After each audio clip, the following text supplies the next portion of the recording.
hubcaps. If you're wondering where John is tonight, I send him out looking for hubcaps because we would like to become the Oregon version. Thanks for joining us. Have a great weekend. Good night. Fisher Broadcasting. This is a Nightline Friday night special. It was almost like a bad movie. The gunman is coming through the doors towards me, just firing away. And all I saw was a hat turned around and a black vest, and he's firing and shooting out the windows. And I said, this is my time.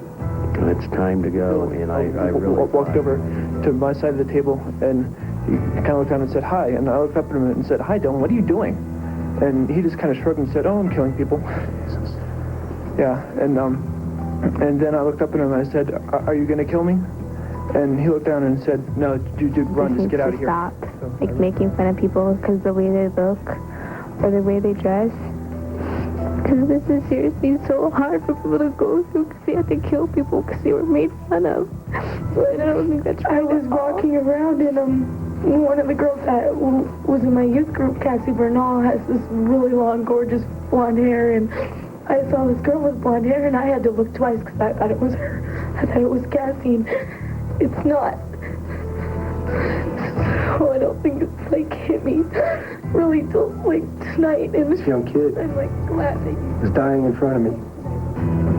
And I'll never forget the look in the eyes as they looked up at me, and she says, help me. There were two words I never thought would hurt me so bad. Tonight, when talking it out is all you can do.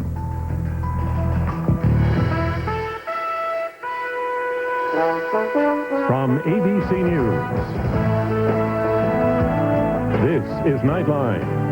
Substituting for Ted Koppel and reporting from Littleton, Colorado, John Donvan. Last night, sitting in a small television studio with a group of Littleton residents, I got a good look at what it means when people say it feels like the walls are moving in.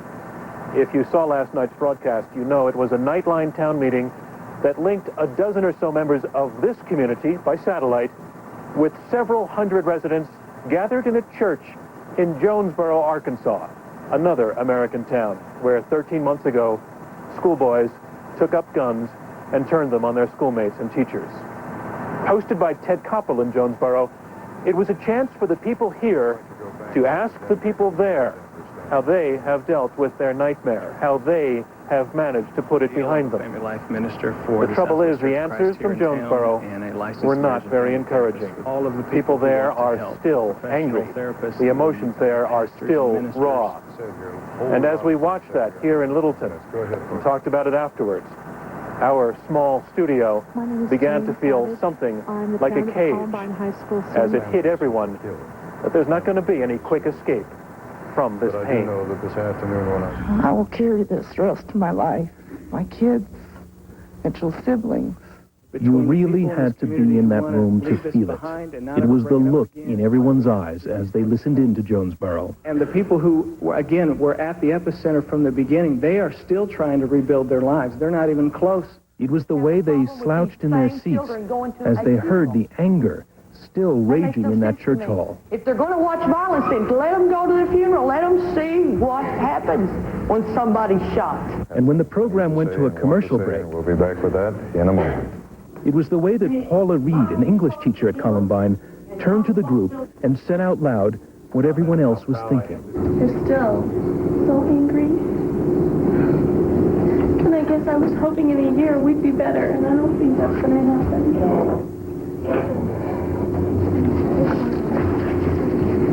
This again was during the commercial breaks. On the air, everyone stayed composed. Nancy Perry is a mother who had a question for Jonesboro. My question is to the parents in Arkansas, how do you encourage your child to go back to school? How do you tell them it's going to be okay so they're not afraid to approach the building again? This, in part, is how a mother in Jonesboro answered. I'll never forget the time Brandy asked me when it was time to go back to school, and I drove her to school that day, and she said to me, do you think I'm going to be safe? And I thought, I'm not going to, I thought, what do I say to her? Do I tell her, yeah, you're going to be safe going in, you're going to be fine, I'm going to take care of you? And I couldn't say that. So I don't know what to tell you. What did you hear in that answer? Did you hear anything at all encouraging? I'm scared. It scared me. I was hoping for an answer that I could help CJ and the boys here, his friends. It's going to be okay. Is it? Do you feel that it is? No. Oh, that's what you wanted to hear? That's what I wanted to hear. But it truly was an eye-opening experience talking to those people that have been through it, in that in a year from now, God forbid, if anything like this happens again, it comes right back, and all the anger comes back, and it's sitting there kind of dormant, I guess, without actually disappearing, is the feeling I got from the Jonesboro families. Richard? If you were watching last night, you saw Frank DeAngelis, the principal of Columbine High, appearing in the final minutes of the broadcast. I think it did unify our school and bring us together. That's because he got here to the studio late, while we were already on the air, drenched in snow and straight from a memorial service where he was speaking to students. The question DeAngelis did not get to ask because he was late is, when is the right time to let the kids go back to school? We talked about that afterwards. You've been staying away from the media until pretty much tonight, and you showed up late for the program, so we didn't get to hear much from you. If you had the chance to ask a question of, say, your counterpart in Arkansas, as the school principal, what would you have wanted to ask? I think the question that I would want to ask is, how quickly should we get the students back in the building? I know I'm getting feedback from both sides, some students who really feel we want to get back in. We're not going to let anyone take over our school. It quickly became unanimous. Jade Gagne is a freshman. I do have to agree with them. I really want to go back to school, even though after what happened, I don't want to go anywhere else. Kenny Castro is a sophomore. You want to go back to the school? Yeah. You think you can walk back in there? You're going to have to face it one time or another. Well, maybe not. I mean, there's talk of maybe another school or postponing the session. I think that those are possibilities. You want to go back, though? Eventually, it may sound a little funny coming from a student who's never really found any interest in school before. It was Kenny's friend, CJ, right next to him on the couch, who, during the town meeting broadcast, asked the students of Jonesboro. And my questions for the kids out at Jonesboro was how the feelings they went through when they first went to school after the shooting, what it was like when they first went back after the shooting. The answer came from a 14-year-old in Jonesboro whose sister, last year, was shot and killed. At first, it's very hard to go back to school, but I'll tell you, it gets easier. I didn't go back until at least a month later, but it got better as I went through. And I'm telling you, there's days that you're going to try, and it's going to be hard.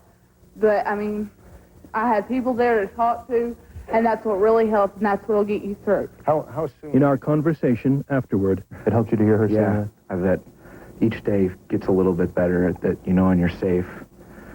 And just that we need all our students. We wouldn't be a Columbine without all our students.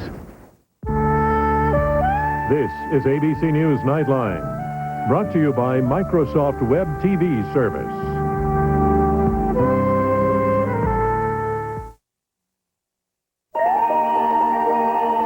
People often ask, what's the real Bill Shatner like? I tell them, find out with Web TV. You can watch one of my many shows and be on the internet at the same time. Looking up websites about Shatner, the author, Willie the Cowboy, and yes, Bill the Rock Star. Of course, you could look up other websites and watch other shows. But why? Web TV service, the internet, television, and more. Spectracide grass and weed killer works in 24 hours. The other brand takes a little longer. Actually, a lot longer. Spectracide works in hours, not days. That's why weeds can't hide from Spectracide. stuck with a flat tire? Not with this tire. Even with no air pressure, you drive to safety. Aquasteel Run Flat. Don't get stuck. Get there.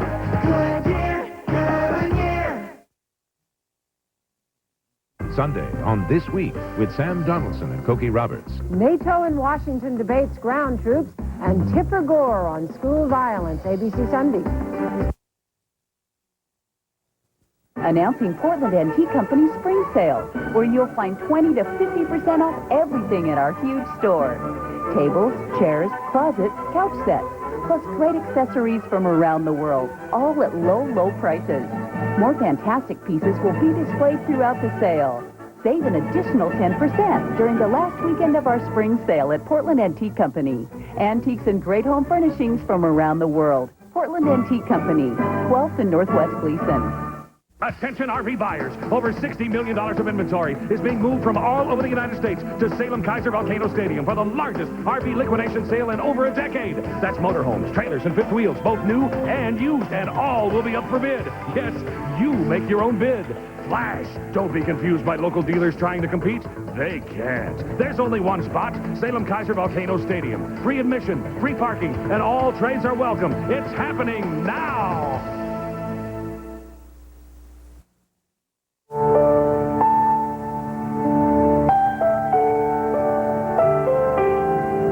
Technically, the small room here in Littleton, where our group was gathered for last night's town meeting, is known as Studio A. But with the embraces and the tears and the sorts of things people talked about, Studio A at times did not feel connected to this earth. Listen to what John Savage, a student who was slightly acquainted with one of the shooters, listen to what he went through. I was underneath one of the tables in the library while it was happening, and I saw them going around to some of the other tables and shooting some of the people that were underneath them, and then they came over to my table, and Eric shouted, "Who is under the table? Identify yourself."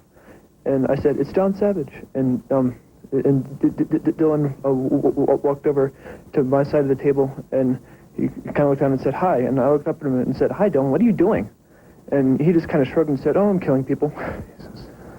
Yeah, and then I looked up at him and I said, "Are you going to kill me?" And he looked down and said, "No, dude, run, just get out of here." So I ran. Yeah, I just find the conversation you just relayed incredible. By now, everyone was ready to open up. John Aylward is a firefighter and paramedic. I was one of the first responding rescue units, and we got the call. We thought, this sounds like maybe a drive-by, a couple kids hurt. We had no idea the gunman was there. On our radio, we heard, be on the lookout for someone in a long trench coat. And that meant nothing to you?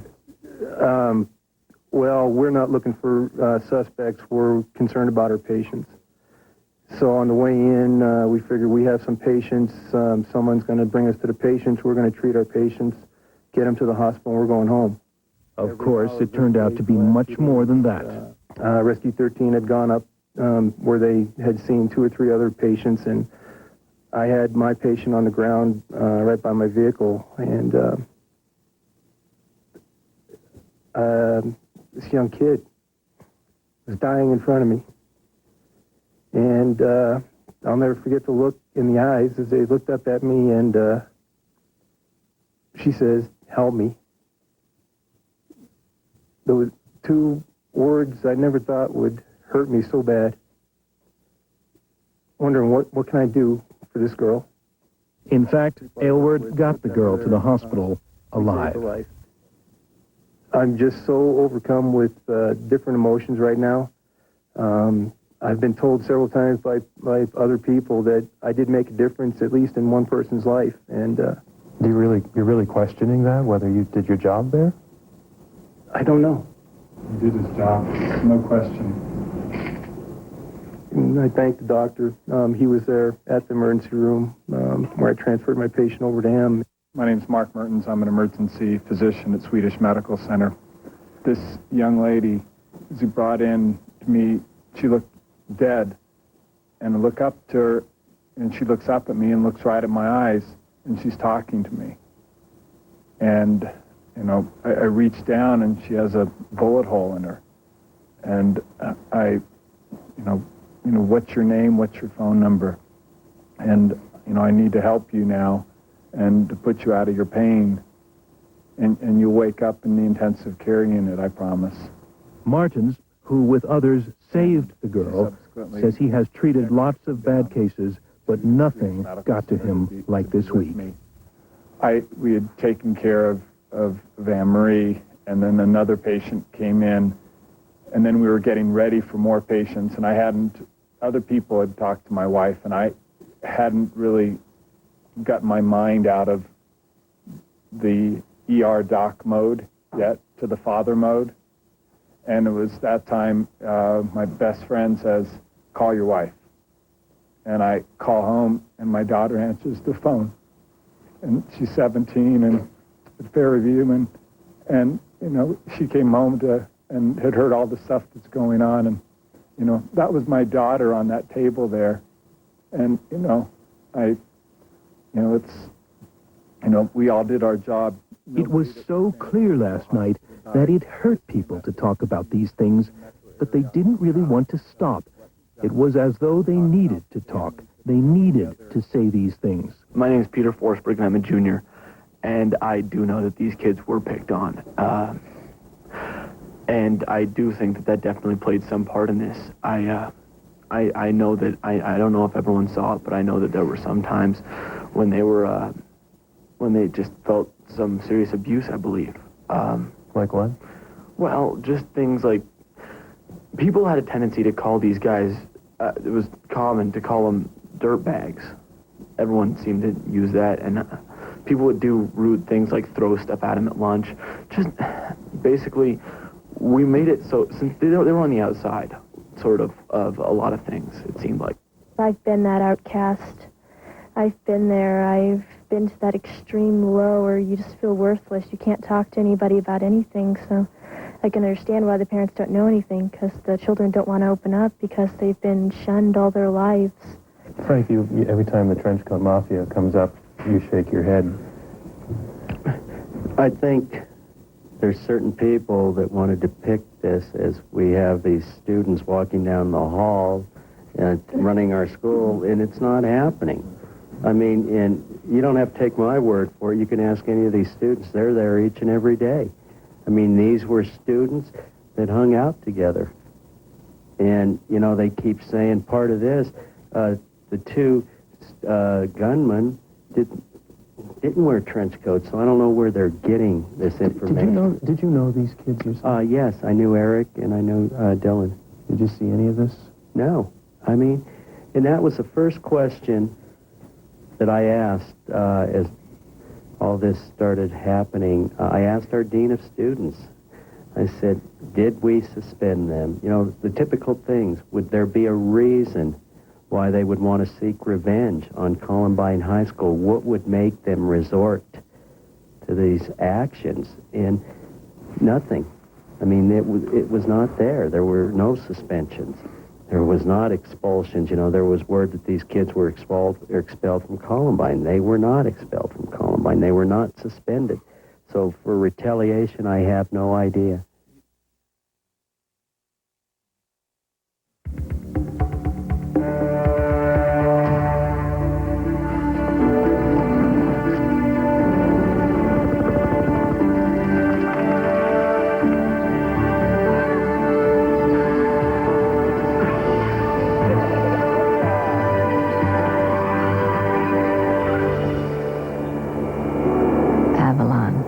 Because peace and quiet aren't going to come looking for you. Oh man, it's early. Did they test through to the router? We're merging two totally different bank networks. Gotta work seamlessly. Seamless. AT&T says it's ready to go. Either gonna be the hero today or hiding in the John, right? Hero. Yeah. AT&T net.working to make your business succeed. Do I like to shop? Oh, yes. How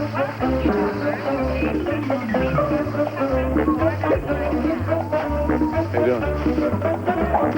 Franks and beans, aisle 5. Beans and franks, aisle 7. Hi. Fat free. Nothing but carbs. Check this out. You're our 1 millionth shopper! Right now, use your card at supermarkets and get double membership rewards points. I love this card. Coming up, Revenge of the Nerd. I was in chess club and I was in like slip and slide club. Now you're dating supermodel. Politically Incorrect with Bill Maher coming up. There's this girl in Salem. I wanted her to know I'm thinking about her. You know, something that says that I want us to stay close. You want my advice, son? Go home. Give her a call. Call US West and get local long distance for just 9 cents a minute on evenings and weekends. Thanks. It only costs a little, but it means a lot. US West, life's better here. You know the animals out there. At Landmark Ford, we emphasize the human side of car buying with experienced salespeople who know their cars and know how to listen. And with a service department staffed with more Ford-certified master mechanics than any other dealership in the Northwest. Did I mention selection?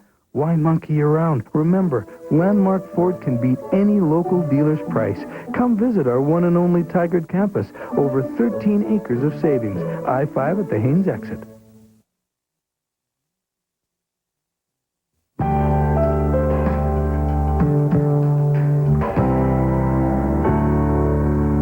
In the course of last night's town meeting link-up with Jonesboro, Arkansas, the folks here in Littleton, Colorado, asked a total of 7 questions out of more than 60 they thought of and scribbled down on notepaper during the broadcast. And while most of what they heard only depressed them further, they said afterward it was not all bad. Kenny Castro, who appeared on the broadcast asking how to cope with losing one of your best friends, as he did, was encouraged to hear from Brandy Varner in Jonesboro, who had lost her sister. To tell you the truth, I can tell you that when the person who died, his family can look at you and honestly see him through your eyes, and it's very important to the family, and it's very important to you. And that is what prompted this observation from Jane Savage, a kindergarten teacher. As I think back of what we did in the first 2 hours with Ted Koppel and the Jonesboro folks, all the kids said, "You'll get through it. Day by day, it'll be better." The kids gave us the positive response. The kids told us, this will work. Life will go on. It will get better. It will be hard, but things will, the grass will be green again. The sun will shine. It was us old people in our old mindsets that wouldn't let go and go on. And that, in cramped Studio A, that was the thought that began to push back the walls of despair. That when Littleton finally heals from this, it will start with the kids. This meeting tonight has had like an immense impact on me because now I realize more things than I did before. Like what? I mean, now I realize that like I look at life differently now. It's not just as something I could take for granted. It's something that has to be, I don't know, not used. I mean, something that has to be like cherished. I don't blame anybody for this. I mean, I feel pity on these boys that they had nowhere to go, that they had to choose a road of Satan, and I mean, God was with them the whole time.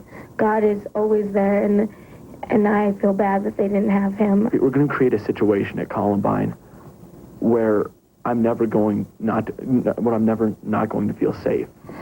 The amount of love that's going to be between all people at all times in that school is going to create a situation where none of us are ever going to feel Do you think it will unsafe last? again. Do you think it will last? I think it will definitely last. I think we can create a system which is different than what we had before, a system where everyone loves each other and everyone deals with each other like they're all the same.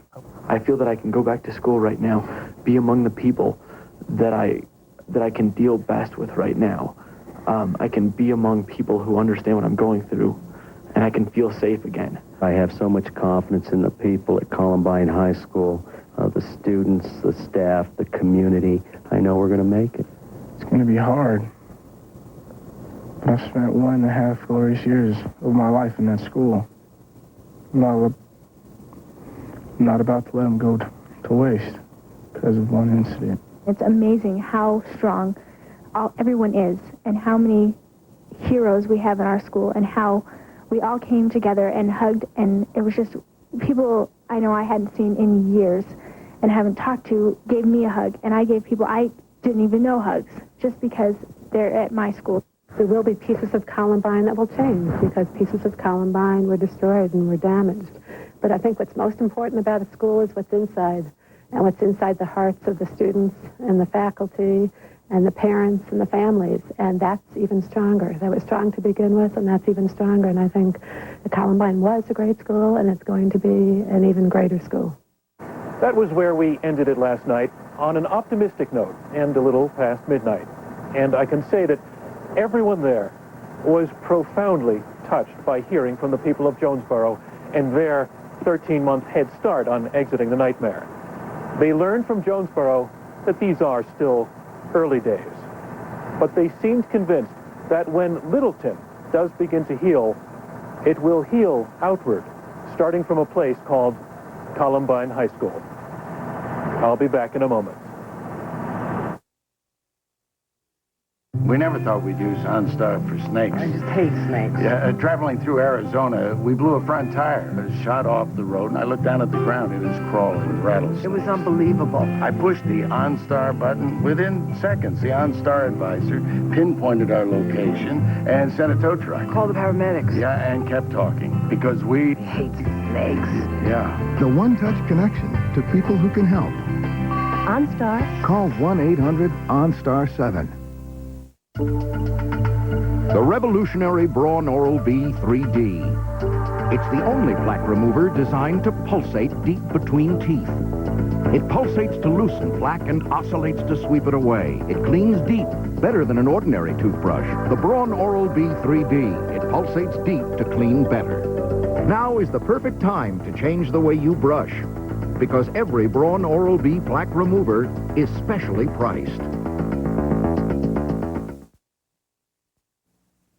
Pacific Rockery is your source for rock, for landscaping jobs, gardens, driveways, and walls. Pacific Rockery quarries their own rock, allowing you to save money with the lowest prices on Camas Gray. Now Pacific Rockery has a central location on Foster Road. You can see what you purchase and receive advice on your next project.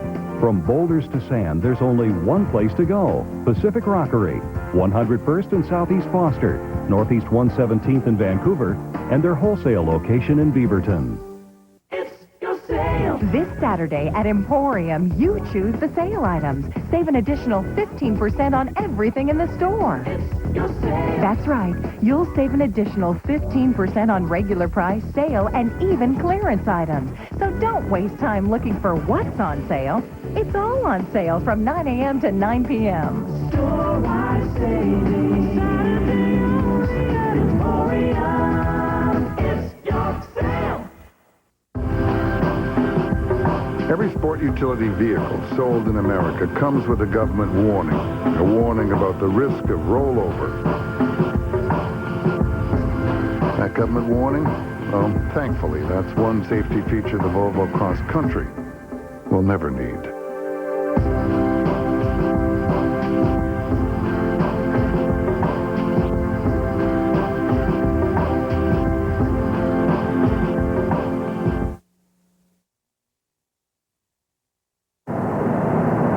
And finally tonight, a program note. Next week, Nightline will be focusing on the crisis in Kosovo. Ted Koppel will be in the area following U.S. troops as the buildup of NATO forces continues. That's our report for tonight. I'm John Donvan in Littleton, Colorado. For all of us here at ABC News, good night. If you'd like a transcript or video cassette of this or any other edition of Nightline, please dial 1-800-CALL-ABC. Nightline has been a presentation of ABC News. More Americans get their news from ABC News than from any other source. ABCNews.com, now a part of the Go Network. The only thing better than the practice Is this true? Could I get life? Tell me! An all-new practice. You told me that I was facing perjury. An outrageous charge. Somebody was murdered. Somebody's gonna pay for it. Helen, are you okay? I don't know if I can